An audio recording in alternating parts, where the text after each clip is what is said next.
ગુજરાતના દ્વારકાથી એટીએસ દ્વારા પાકિસ્તાનમાંથી કામ કરનાર ભારતીય જાસૂસ પકડવામાં આવ્યો હતો. દીપેશ ગોયલ નામનો વ્યક્તિ જે ઓખામાં કોસ્ટગાર્ડનું કામ કરતો હતો અને ફેસબુકના માધ્યમથી પાકિસ્તાની નેવી ઓફિસર આસિમા સાથે સંપર્કમાં આવ્યા બાદ થોડાક પૈસાની લાલચમાં ભારતીય કોસ્ટગાર્ડ અને તેના કેટલાક વિડીયો પાકિસ્તાનને મોકલતો હતો. જો કે એટીએસ દ્વારા તેની ધરપકડ કરી લેવામાં આવી છે અને વધુ કામગીરી હાથ ધરવામાં આવી છે. के तरफ से एक एस्पिनाज का केस किया गया जिसमें एक आरोपी का पकड़ा गया जिसका नाम है दीपेश भाटुभाई गोहिल।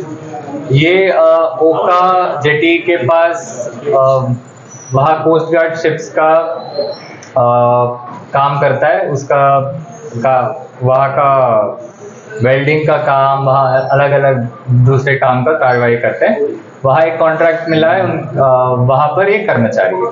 बेसिक फैक्ट्स ऐसा है कि 3 साल से ये वहाँ ओका जेटी के पास काम कर रहा है। लास्ट 7 मंथ से पहले उसको फेसबुक में एक सहीमा करके एक पाकिस्तानी फेसबुक अकाउंट, एक लेडी का अकाउंट, फेसबुक अकाउंट को फ्रेंड रिक्वेस्ट किया था जिसमें एक्सेप्ट किया था। तो उसके बाद फेसबुक के माध्यम से ये बातचीत करने लगा।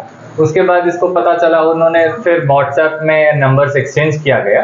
जिसके बाद थोड़ा बातचीत करने के बाद इनको पता चला कि वो सहीमा जो लेडी है वो पाकिस्तानी नेवी में काम करती है और उन्होंने सामने से बोला कि ओका जेटी में जहाँ पर ये वेल्डिंग का काम करता है वहाँ जो कोस्ट गार्ड की शिप्स स्टेशन होती है, यहाँ पर मूवमेंट होती है, उसका नाम बताया दिया जाए उनके टीम को और उनको यूटिलिटी होगा, उनके जो भी वॉर लाइक सिचुएशन में यूज होगा।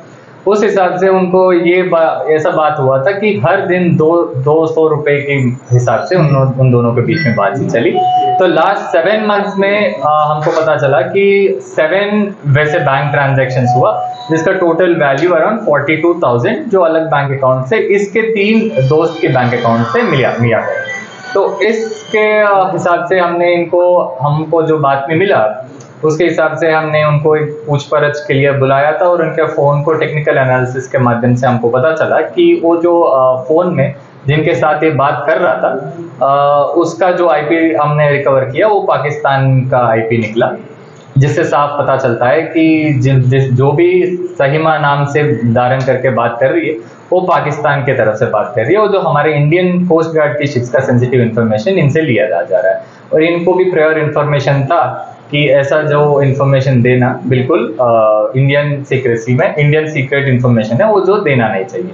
और इसके हिसाब से हम Bharatiya Nyaya Sanhita 61 act section 61 as well as section 148 के अंदर criminal conspiracy against the state and nation के अगेंस्ट इनको केस दाखिल किया और इनको अरेस्ट भी किया गया।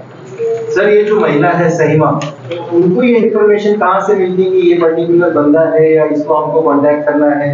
नहीं, ऐसा नहीं होता है। जैसे आपको पहले भी ऐसे केसेस हुए थे जिसमें ये पर्टिकुलर इंडिविजुअल को टारगेट नहीं करते, ये ओवरऑल ऐसे प्रोफाइल हमारे हिसाब से ऐसे बहुत सारे फेक प्रोफाइल करते हैं और इनमें से वो अटेम्प्ट करते हैं कि कौन कौन थोड़ा वीक है जो हमको पैसे के लालच में ऐसे इन्फॉर्मेशन दिया जाएगा।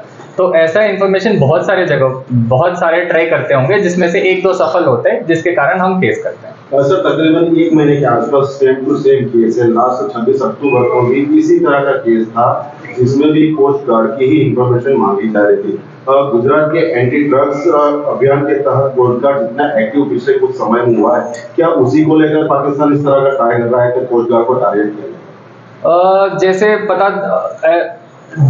वो भी एक रीजन है। एट द सेम टाइम हम आपको पता चला है कोस्ट गार्ड अकेला और हम भी कोस्ट गार्ड के साथ बहुत सारे जॉइंट ऑपरेशंस करते हैं जो जॉइंट इंटेलिजेंस के ऊपर काम करता है। एग्जैक्टली जैसे आपने बोला, एक तो एंटी ड्रग्स का जो हमने ऑलरेडी ड्रग फ्री इंडिया का जो नेशन वाइड हमने चालू रखा, मिशन मोड में काम कर रहे, उसके अगेंस्ट भी उनको इन्फॉर्मेशन काम रहेगा। At the same time war like situation के लिए इनको ये इन्फॉर्मेशन यूटिलिटी होगी। जिस नंबर से बातचीत हो रही थी वो इंडियन नंबर था सर के साथ? बिल्कुल, जो नंबर वो लिया गया जिसके वो इंडियन नंबर के माध्यम से ही इनसे बात कर रहे हैं। सर, कितने टाइम पहले से ये बातचीत कर रहे थे और क्या डील हुई थी दोनों के बीच में? अराउंड 7-8 मंथ्स पहले से इनका संपर्क में आए थे फेसबुक के थ्रू। उसके बाद इन्होंने व्हाट्सएप के माध्यम से बात करना शुरू किया।